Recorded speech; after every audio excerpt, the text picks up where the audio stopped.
Il est 19 h et vous êtes en direct sur Public Sénat. Voici les titres de l'actualité de ce vendredi 8 juin 2012. Bonsoir à tous. François Hollande veut une majorité large, solide et cohérente. Jean-François Copé veut empêcher l'irréparable. Du taux de participation des législatives de dimanche dépendra le nombre de triangulaires dans lesquels le Front National voudrait bien jouer les troubles fêtes. La bataille pour le Palais Bourbon sera le débat de ce 19 h avec Stéphane Rosès et Jean-Luc Manot. La France va-t-elle à nouveau basculer dans la récession? Les dernières statistiques de la Banque de France le laissent entendre au moment où les chiffres du commerce extérieur tendent un peu plus encore la situation économique du pays. Commentaire dans ce journal de Jean-Louis Gombaud et puis l'Euro 2012 de football bien sûr. Les premières compétitions ont commencé ce soir en Pologne, mais c'est en Ukraine que se cristallisent les tensions. La France, comme la Grande-Bretagne, boycottent politiquement la compétition pour protester contre la politique de Viktor Yanukovych. Dernier meeting, donc dernier marché. La campagne du premier tour des législatives touche donc à sa fin et dimanche, ce sont 46 millions d'électeurs qui sont appelés aux urnes. 6 603 candidats se disputent les 577 sièges du Palais Bourbon. Ça, c'est pour les certitudes, mais bien des incertitudes planent toujours sur ce scrutin. Si les sondages prophétisent une future majorité de gauche, le taux d'abstention que ces mêmes sondages prédisent, élevé, reste l'une des grandes inconnues de la consultation. Mathilde Bélanger. Tous les instituts de sondage s'accordent sur ce point. L'abstention devrait être élevée dimanche, autour de 40%. Et ce chiffre a son importance en raison de la règle même des législatives. Il faut 12,5% d'électeurs inscrits pour se qualifier au second tour. Conséquence, plus ils seront nombreux à se rendre aux urnes, plus le nombre de triangulaires sera élevé. De manière générale, l'abstention profite aux partis les mieux intégrés dans les systèmes gouvernementaux, le Parti socialiste et l'UMP, voire même l'électorat de François Bayrou qui participe beaucoup. Cette fois-ci, une abstention forte profiterait encore davantage à l'UMP, puisque ça empêcherait la multiplication des triangulaires.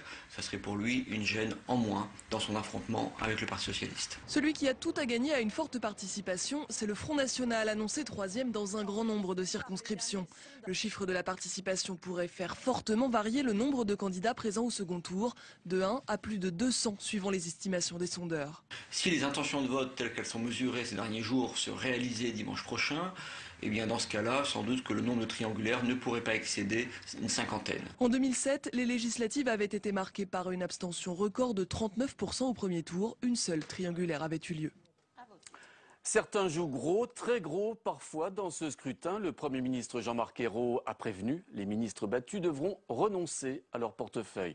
Et à droite, certains ténors pourraient bien perdre leur voix. Revue de détail sur ces points chauds de ces législatives avec Bérengère Dinglas. C'est à Hénin-Beaumont qu'aura lieu le scrutin le plus attendu de France, dans la 11e circonscription du Pas-de-Calais. En 2007, Marine Le Pen avait été la seule candidate frontiste au second tour, mais son espoir de rentrer à l'Assemblée pourrait être anéanti. Selon le dernier sondage, dans ces terres de gauche, la présidente du FN arriverait bien en tête au premier tour, devant Philippe Kemel, le candidat socialiste, et Jean-Luc Mélenchon. Elle serait en revanche battue au second. Mais l'écart n'a cessé de se resserrer, notamment en cas de duel avec le leader du front de gauche. À La Rochelle, le retour de Ségolène Royal à l'Assemblée est loin d'être acquis. Dans la première circonscription de Charente-Maritime, où la présidente du Poitou-Charentes a été investie par le PS, elle doit faire face à un dissident socialiste, Olivier Falorni. Un récent sondage IFOP l'accrédite de 32% contre 26% à son rival et 19% à la candidate UMP. Mais la droite pourrait bien appeler à faire battre l'ancienne candidate à la présidentielle. Rude bataille dans la 5e circonscription de Marseille. La ministre déléguée aux personnes âgées, Marie-Arlette Carlotti, doit faire face à l'ancien ministre Renaud Muselier. Pour les deux prétendants, l'enjeu est gros. Pour le candidat UMP, une défaite serait mauvais signe dans sa course à la mairie de Marseille en 2014. En cas d'échec, la candidate socialiste devrait-elle abandonner son ministère ?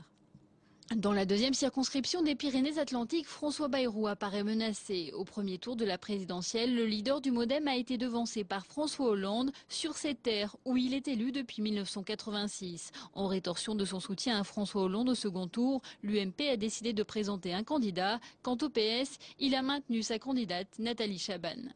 À Sablé-sur-Sarthe, le départ de François Fillon pour Paris a rebattu les cartes. Stéphane Le Foll, ministre de l'Agriculture qui se présente pour la 3e fois, a enfin une chance de l'emporter.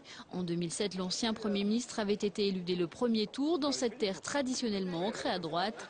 Mais ici aussi, François Hollande est arrivé en tête et Stéphane Le Foll pourrait l'emporter face au député UMP sortant, Marc Joulot.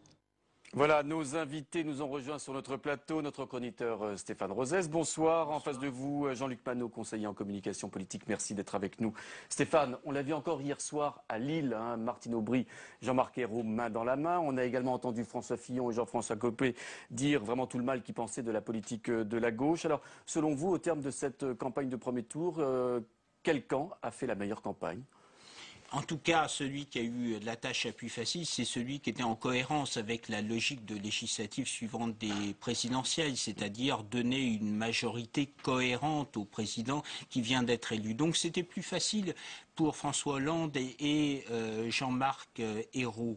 En face, quel était l'argument pour l'opposition? C'était de dire la gauche ne doit pas avoir tous les pouvoirs. Mais ça veut dire cohabitation pour une force politique qui avait demandé une France forte, c'est un tout petit peu paradoxal. Donc ça a été plus facile pour la majorité. Le fait est qu'il n'y a pas eu véritablement une confrontation centrale. Le risque, c'est une faible participation. Alors, est-ce que selon vous, d'après ce que vous dites, le duo François Hollande-Jean-Marc Ayrault va rafler la mise dimanche? Alors, qu'est-ce que rafler la mise? Ils auront sans doute une majorité, mais le vrai sujet n'est pas là. Auront-ils une majorité absolue? Car on le sait, après les législatives, les temps difficiles vont arriver. Ils ont besoin d'une majorité cohérente. Le président Hollande a fait le minimum, je dirais, syndical pour appeler à la mobilisation. Il faudrait que le PS passe de 32 à 35% d'intention de vote dans la dernière période pour obtenir cette majorité absolue. C'est pas évident. Alors justement, Jean-Luc Manot, cette participation, c'est vraiment la clé de ce scrutin de dimanche. Oui, c'est la clé du scrutin, puisque ça va déterminer un certain nombre de rapports de force dans les circonscriptions, en particulier celles où le Front National peut ou pourra ou ne pourra pas se maintenir. Et ce sera assez décisif, à deux égards d'ailleurs. D'une part pour le Front National, pour voir quelle est sa vitalité hors l'élection présidentielle et hors la personnalité de Marine Le Pen, et deuxièmement, quelle est la capacité de nuisance du Front National à l'égard de la droite républicaine. Donc ça, c'est un premier élément. Et le deuxième élément, ça dira aussi, sans doute, l'immense difficulté que nous avons dans ce pays avec le calendrier électoral, avec une très grosse difficulté, parce que dire en même temps que nous voulons redonner des pouvoirs au Parlement et avoir créé les conditions pour que l'élection législative n'existe pas, car en réalité c'est une élection de confirmation immédiate, et donc soit on la fait le même jour et on dit on fait la même chose, soit on le fait autrement. Moi j'ai une troisième thèse, c'est qu'on pourrait la faire avec un renouvellement par moitié, avoir une sorte de mid-term comme on a. Le Sénat, mais comme on a, oui, comme on a aux États-Unis. Aux États-Unis, on a tout au milieu du mandat du président, on a une élection avec la moitié du pays qui vote, puis on dit voilà, est-ce que la politique qui est menée nous convient ou ne convient pas. Mais là, on demande aux Français en réalité on leur demande s'ils sont assez intelligents pour dire la même chose que la dernière fois, être en cohérence avec eux-mêmes. A priori, c'est une question assez facile, ils vont la résoudre en répondant oui. Mais à ce moment-là, on remet en cause l'esprit de la Ve République et des institutions. Non, parce que l'esprit de la Ve République, c'est malgré tout un rôle des partis. La Constitution prévoit que le Parlement a des pouvoirs. Si le Parlement a des pouvoirs, il n'est pas une chambre d'enregistrement. Or, on voit bien là qu'il y a une élection qui, du fait du calendrier, est un simple. On demande aux Français d'enregistrer, de confirmer le vote. Le fait qu'il y ait un Parlement qui puisse être élu. Vous savez, la Constitution de la Ve République, quand elle a eu des élections législatives qui étaient décalées avec l'élection présidentielle, qui n'étaient pas le lendemain matin, elle s'en est pas plus mal portée. Donc le calendrier électoral, une question qui peut se poser après, oui. dans les mois à venir, en tout cas, au cours du quinquennat de ça, parce que la campagne en tant que telle n'a pas tellement d'intérêt qu'on s'y attarde trop. Parlons du Front National, 17% un peu plus aux élections présidentielles, 14% grosso modo dans les sondages. Ils auront des députés, les amis de Marine Le Pen à l'Assemblée nationale, Stéphane Rosès. Ça va être à la fois compliqué quand même parce que cette élection ne prédispose pas à cela et en même temps, voilà, scrutin majoritaire à deux tours, et en même temps ils peuvent peut-être éventuellement avoir 2-3 députés, d'autant que qu'est-ce qui a changé par rapport aux élections précédentes? Jean-Luc Manot disait que les législatives n'étaient pas favorables à cette force politique, a fortiori lorsqu'elles suivent une présidentielle. C'est l'attitude de l'électorat de droite. La droitisation de la campagne de Nicolas Sarkozy a fait qu'avant le discours de Grenoble, il n'y avait que le tiers des sympathisants UMP qui souhaitaient une alliance avec le Front National. Et durant la présidentielle, selon les instituts, on arrive à 52% ou 60%. Donc c'est ça le vrai sujet quand il y aura des triangulaires. Quelle sera l'attitude là où le Front National est placé en tête? Ça n'exclut pas qu'il puisse y avoir 1, 2, 3 députés de droite. C'est de la symbolique, mais ce serait l'expression d'une dynamique réelle du Front National. Et ça veut dire qu'une UMP divisée entre un Jean-François Copé très à droite et un François Fillon plus modéré, le danger serait pour tous que ça soit le Front National qui apparaisse comme l'alternative à la gauche. Jean-Luc Manot, ça serait une anomalie démocratique qu'il n'y ait pas de député Front National à l'Assemblée nationale? Il y a deux anomalies démocratiques pour moi. La première, c'est qu'on a un système qui ne permet pas que qu'un parti qui fait 15% ou 16 ou 17% soit à l'Assemblée nationale. Mais parce que le système est comme ça. La deuxième anomalie, c'est qu'il peut se trouver des circonscriptions où plus de 50% des Français votent pour le Front National. C'est deux anomalies. Et je ne sais pas laquelle est la plus terrible. Et c'est pas parce que je trouve la deuxième redoutable que je ne suis pas pour corriger la première. Alors parlons du front de gauche. Est-ce que vous pensez que les troupes de Jean-Luc Mélenchon, qui sont quand même très critiques vis-à-vis des positions socialistes, seront des partenaires loyaux au deuxième tour de cette législative, Stéphane? L'électorat, oui, parce que contrairement à ce qui se passe entre le Front National et la droite, où il y a des ruptures quand même, en dépit de ce que j'ai dit tout à l'heure, par contre, l'électorat de gauche, c'est un continuum.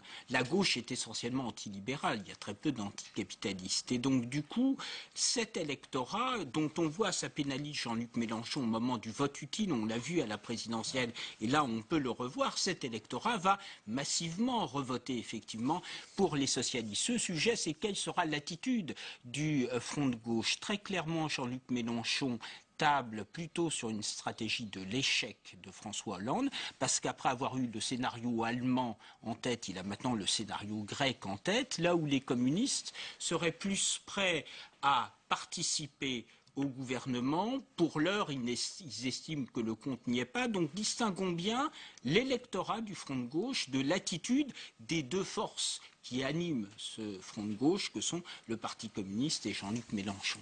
Une toute dernière question, Jean-Luc Manot. Vous imaginez une éventuelle victoire de la droite, c'est-à-dire une cohabitation, dimanche soir?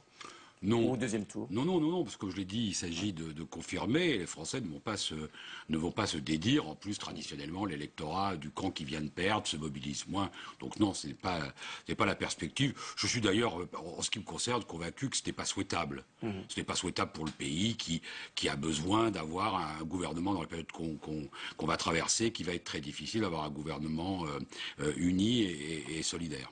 Jean-Luc Manot, votre dernier ouvrage, Les phrases chocs de la campagne présidentielle, ça vient de sortir, des phrases chocs.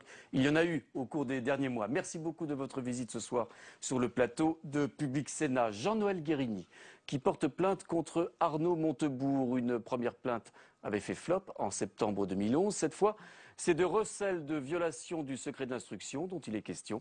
Le sénateur et président socialiste du Conseil général des Bouches-du-Rhône n'a toujours pas digéré le rapport au vitriol de l'actuel ministre du Redressement productif sur le fonctionnement de la Fédération socialiste des Bouches-du-Rhône. C'est bien le spectre d'une récession qui se cache derrière les derniers chiffres publiés par la Banque de France. Si elle tablait jusqu'à présent sur une croissance nulle au deuxième semestre, elle prévoit désormais un recul du PIB au printemps, un recul minime certes, 0,1%, mais qui augure de lendemains bien difficiles. Cécile Sixou. Ce pourrait être un coup dur pour l'économie hexagonale si, comme le prévoit la Banque de France, elle entrait en récession, c'est-à-dire dans un second trimestre consécutif de recul de son PIB. C'est une catastrophe pour l'économie française puisque on ne sait pas si on va tomber dans une récession limitée ou sur très peu de croissance. On devrait se situer aux alentours de zéro de croissance et ça c'est une très mauvaise nouvelle pour l'économie française parce que l'économie française a besoin d'un certain niveau de croissance pour stabiliser le chômage. Le chômage qui hier a franchi la barre des 10%. Plusieurs explications à ces prévisions pessimistes de la Banque de France. D'abord, la baisse des commandes, notamment dans les secteurs de l'automobile et de la métallurgie qui ralentissent la production industrielle, mais également moins d'activité dans les secteurs de la restauration, du travail temporaire et des transports. Et enfin, le creusement du déficit commercial de la France. Au total, en un mois, il a perdu 200 millions d'euros. Cette semaine déjà, Laurence Parisot, la présidente du MEDEF, a tiré la sonnette d'alarme. Selon elle, l'économie se dégrade et elle se dégrade vite. Et si le gouvernement veut mener à bien sa politique économique, il faut qu'il réagisse. Jean-Louis Gombaud est avec nous. Bonsoir Jean-Louis. Un nouveau trou d'air prévisible donc pour l'économie française, un commerce extérieur qui se creuse, des chiffres plutôt sombres et la Commission européenne qui met la pression, comme d'ailleurs la Cour des comptes ou l'inspection des finances. C'est une situation qui restreint un peu plus les marges de manœuvre du gouvernement de Jean-Marc Ayrault. Alors depuis plusieurs semaines, depuis qu'il est arrivé au pouvoir, on savait que la marge de manœuvre était étroite. Oui. Puis après, brusquement, on s'est rendu compte qu'elle était particulièrement serrée. Et on se demande aujourd'hui si elle existe, si elle n'est pas nulle en réalité, comme la croissance sans doute qui nous attend pour l'année 2012. Il semble bien qu'il fasse faire son deuil des 0,5% de croissance prévue par l'actuel gouvernement. Marge de manœuvre quasiment nulle pour la question du chômage, avec que pour stabiliser le chômage en France, il faut 1% de croissance minimum. Pour le réduire, il faut 1,5%. On va vers 0. Donc on va vers une augmentation du chômage qui est quasiment inéluctable. Monsieur Sapin semble s'en douter puisqu'il dit qu'il va développer les contrats aidés pendant la dernière partie de l'année. Le problème, c'est que tout le stock des contrats aidés ont été épuisés pendant la première partie de l'année, évidemment, parce que le gouvernement Fillon cherchait à stabiliser cette affaire de chômage. Marge de manœuvre nulle également sur la question budgétaire. Avant-hier, même M. Moscovici a dit si ça continue comme ça, et il n'avait pas la prévision de croissance que la Banque de France a sortie ce matin, nous allons vers 5% de déficit. Or, nous sommes engagés sur 4,5%. Entre 4,5 et 5%, au niveau déficit par rapport au PIB, ça veut dire qu'il faut que vous trouviez 10 milliards d'euros. Comment vont-ils trouver 10 milliards d'euros? C'est peut-être Martine Aubry qui a la réponse en parlant de l'augmentation des impôts. Alors, elle était d'ailleurs prévue par François Hollande. On parle beaucoup de l'augmentation des impôts que nous préparerait M. Hollande. Mais là aussi, ça se complique pour lui. Parce qu'en réalité, il voulait faire une augmentation d'impôts centrée surtout sur les grosses entreprises. Or, vu la situation économique, est-ce qu'il est de bon ton? Est-ce qu'il est habile d'augmenter la fiscalité sur les entreprises? Il semble même que là, sur ce plan-là, il va mettre de l'eau dans son vin. Et puis enfin, ça se dégrade aussi du côté européen, sauf sur un pays qu'est l'Allemagne, puisque la Bundesbank ce matin a relevé le taux de croissance prévisible pour 2012 pour l'Allemagne à 1%. Mais vous avez du moins 5% en Grèce, vous avez du moins 3% au Portugal, vous avez du moins 4% en Espagne. Comment la France pourrait-elle se hisser à un niveau de croissance dans un environnement de ce genre? Écoutez, réponse dans les prochaines semaines, après la publication du dernier rapport de la Cour des comptes, fin juin. Alors espérons s'il y a des réponses. En tout cas, plus on avance, plus on est au pied du mur en réalité. Merci beaucoup de votre analyse, Jean-Louis Gombaud. 144 jours de classe pour les élèves du primaire. Vincent Peillon a fait le compte et ce compte ne convient pas au ministre de l'Éducation. Une concertation sur les rythmes scolaires doit commencer en juillet, avant la mise en forme d'une loi de programmation sur l'éducation à l'automne. D'ici là, ce dossier toujours très sensible et largement ouvert. Julien Cholin. Travailler plus longtemps pour travailler moins, une priorité pour le ministre de l'Éducation. Il y a quelques semaines, Vincent Peillon voulait rallonger à 5 jours la semaine de cours dans le primaire. Ce matin, il est remonté au créneau et cette fois, c'est la durée de l'année scolaire qui préoccupe le ministre. Elles sont longues en France et nos élèves n'ont pas assez de jours de classe. Et pourquoi cette exception française, si peu de jours travaillés et des journées si chargées? Encadrer plus longtemps les élèves pour mieux répartir le temps d'études. Une manière de répondre à la surcharge de travail dans le primaire. Et pourtant, la formule ne convainc pas tout le monde. Il n'est pas indispensable que les enfants sortent d'école si tard au mois de juillet. En diminuant donc les vacances, si vous voulez, mais faciliter les activités extrascolaires, ça serait bien aussi. Actuellement, le calendrier comporte 36 semaines de cours de 24 heures chacune, soit des journées de 6 à 7 heures de travail. L'allongement de l'année pourrait permettre de diminuer de 1 à 2 heures la durée des journées. Le but, les rendre moins pénibles pour les élèves afin de mieux capter leur attention. Pour les syndicats enseignants, la démarche de Vincent Peillon est juste, mais elle soulève de nouvelles interrogations. si on arrêtait par exemple la journée de classe à 3h30, pour autant les enfants resteront à l'école. Et à ce moment-là, avec quel personnel, avec quelle formation pour ces personnels, avec quelle prise en charge financière et par qui? Peut mieux faire, jugent donc les enseignants, mais Vincent Payon l'a promis, syndicats et parents seront concertés en amont.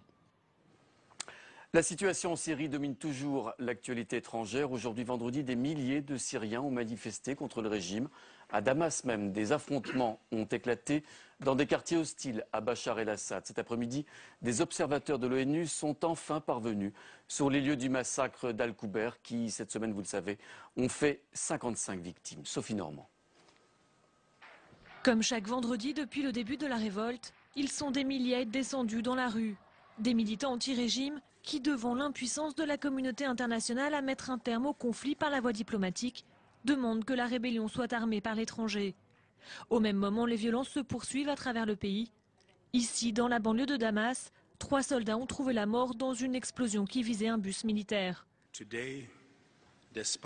Aujourd'hui, malgré l'acceptation du plan de paix en 6 points par l'opposition syrienne et le régime en place, ainsi que le déploiement d'une mission d'observateurs de l'ONU en Syrie, je dois être franc et reconnaître que le plan de sortie de crise fait défaut.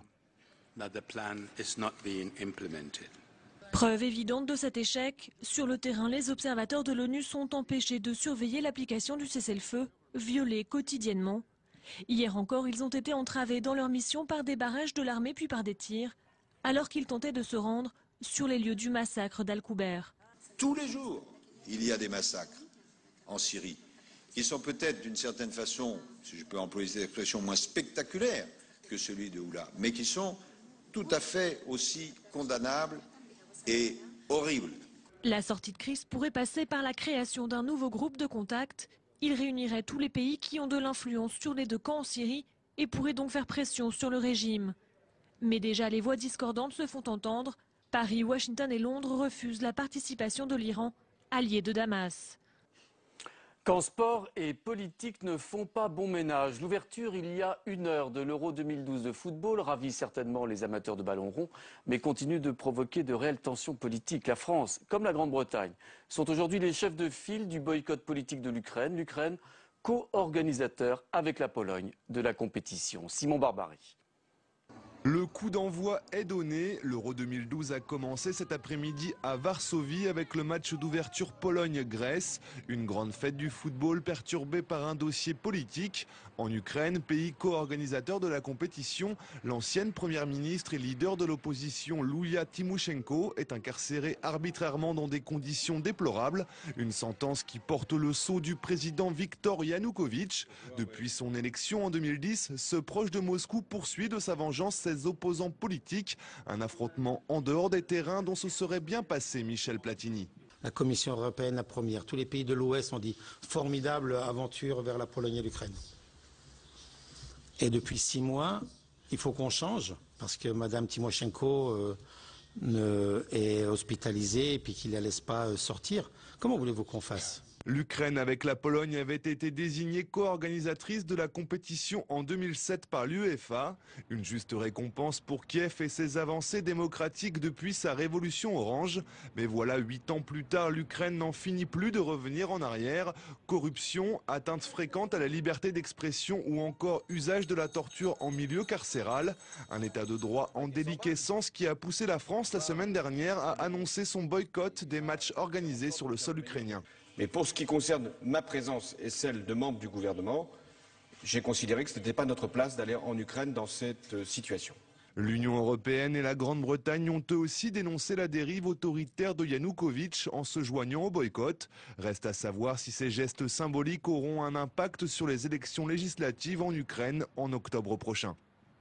Bonsoir Jean-Marie Brome. Bonsoir. Vous êtes, je le rappelle, professeur émérite de sociologie et un observateur très attentif du monde du sport. Et vous signez dans le journal Le Monde d'hier une chronique où vous lancez un appel au boycott de cet Euro 2012 si Yulia Tymoshenko, l'ancienne Première ministre, n'est pas libérée. Pourquoi une position aussi tranchée ? Elle n'est pas si tranchée que cela parce que nous estimons qu'il est inadmissible qu'une compétition de sport en général et de football en particulier puisse se tenir dans un pays autoritaire, post-soviétique, où les libertés démocratiques, ça vient d'être... Régresse, visiblement. Bien sûr. Corrompu jusqu'à la moelle. Effectivement, un régime néo-soviétique, un satrape, un dictateur qui est au pouvoir. Il est inadmissible qu'en Europe, notamment la Pologne, qui fait partie de l'Union européenne, puisse accepter qu'il y ait des prisonniers politiques, alors qu'en même temps, on donne à jouer au ballon sur les terrains. Voilà, c'est la première raison. La deuxième raison, c'est une question par rapport à l'Europe. Nous ne pouvons pas admettre effectivement que dans le contexte de crise européenne aujourd'hui, économique, politique, idéologique, où des groupes ultras, néo-nazis, fascistes, antisémites, racistes viendront perturber sans doute. Il faut quand même savoir qu'il y a 5000 hooligans organisés en Pologne, puissent perturber, disons, une compétition de football et accentuer la xénophobie, le nationalisme ambiant, disons, entre, par exemple, la Hongrie, qui est un pays, comme vous le savez, dirigé par un satrape également, M. Orban. Voilà. Et puis, dernière raison qui était importante aussi, c'est que le football lui-même est corrompu. Donc, alors ça, c'est un autre dossier. Oui, mais c'est quand même le dossier. On ne fait pas de l'opéra là-bas, on fait du football, on est bien d'accord. Alors, on a souligné la position de la France et de la Grande-Bretagne, qui sont adeptes d'un boycott politique de cette compétition. En revanche, l'Union européenne est très timorée, l'Allemagne aussi. Ne parlons pas de la Russie qui approuve évidemment cette compétition. Comment vous expliquez cette timidité, en particulier de l'Union européenne? L'Union européenne, d'abord, l'Union européenne n'existe pas. Il faut quand même dire ce qui est. Aujourd'hui, c'est un bateau ivre en perdition. Quant à Mme Merkel, elle fait des risettes à M. Poutine, donc il n'est pas étonnant que Mme Merkel hésite effectivement à boycotter. D'autant plus que l'Allemagne risque éventuellement de gagner le championnat. Bon.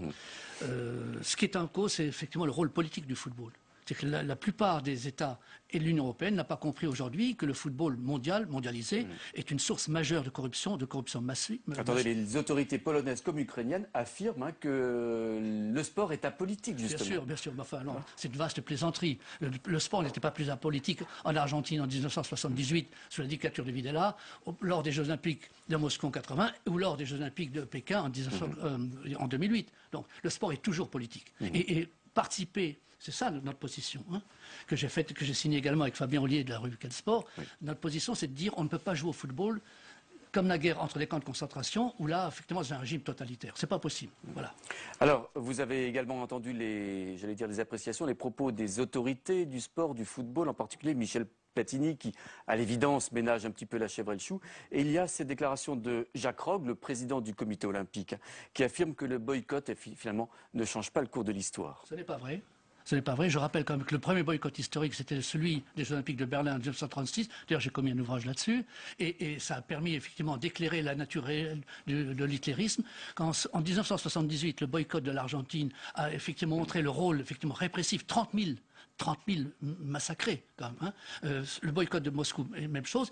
Et quand, très récemment, en 2008, le boycott de la Chine a permis de montrer effectivement qu'était la nature réelle de M. Hu Jintao.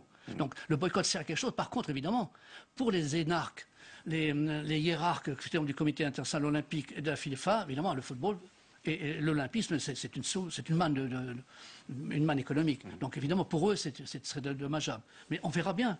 On verra bien quel est le bilan. Parce que les gens nous disent, par exemple, le président de la fédération de football, l'entraîneur, M. Blanc, disent qu'il faut aller là-bas et nous ne faisons pas de politique. Mais si, le fait même d'aller là-bas, c'est déjà faire la politique. C'est cautionner un régime. C'est cautionner un régime, voilà. Vous souhaitez un geste de l'équipe de France, je ne sais pas, un brassard, une attitude particulière? Nous l'avons écrit, mais vous savez, pour une équipe des Bleus qui était capable de faire simplement une grève de l'entraînement et une mutinerie, je ne vois pas effectivement quel type de geste pourrait faire. Par contre, effectivement, le gouvernement français, et je salue le geste de M. Hollande quand même, le gouvernement français s'honorerait en exigeant de l'équipe de France qui représente un pays, fasse soit une conférence de presse, soit porte un brassard, soit une déclaration en disant nous exigeons effectivement que le gouvernement libère Mme Tymoshenko et que les fédérations polonaises et ukrainiennes de football s'associent à cette affaire-là. Parce que, qu'est-ce qui se passe? On nous explique en permanence que le football, c'est l'amitié entre les peuples, etc. Vous allez voir effectivement l'affrontement violent, xénophobe, raciste d'ailleurs. On parlait du hooligan tout à l'heure. Avec les hooligans, bien sûr. Merci beaucoup, Jean-Marie Brune, de vos éclairages sur cette compétition qui, je vous le rappelle, a commencé il y a quelques heures en Pologne. La question à nos amis internautes de notre partenaire, de lenouvelobs.com, elle a trait bien sûr aux législatives. Avec cette question, irez-vous voter dimanche? Eh bien, vous êtes plus de 1000 votants et votre avis est complètement partagé. 39% iront, 49 autres pourcents n'iront pas voter dimanche. On verra bien, on le sait en tout cas, l'abstention, le taux de participation sera l'une des clés de ce scrutin. C'est la fin de cette édition à suivre chez nos confrères d'LCP, Assemblée nationale, le magazine Doc à Doc. Il me reste à vous souhaiter un excellent week-end. Merci.